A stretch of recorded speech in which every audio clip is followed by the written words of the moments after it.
This is still the A3052 and we're just leaving the village of Newton Poppleford.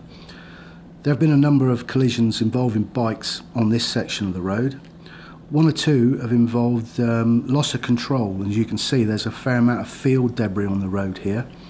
It's important to make sure that the bike is upright as it's most stable when it's upright. When you cross these sections of mud on the road, particularly important on bends here, if you go across them with the bike leaning over, then you could find yourself with a problem. You can see that the road goes up a quite steep gradient, and the traffic ahead, travelling slower than us, we're starting to gain on it, and inevitably we're thinking about overtaking. There have been quite a few collisions involving poor overtakes on this particular section.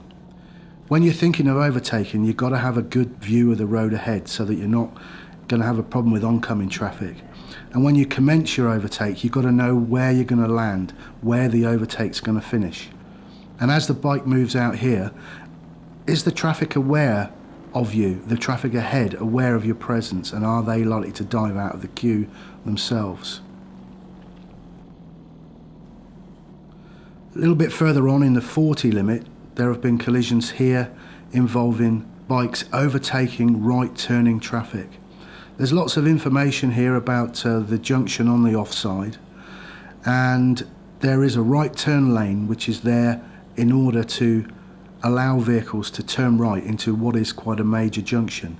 The temptation for bikes is to look down the offside on that right hand bend, particularly if the traffic ahead is travelling slowly, and overtake. If you were to do that just at this point and that vehicle were to move into that right turn lane, you could have a real problem. So it's important to look at all the information that's there to keep you safe.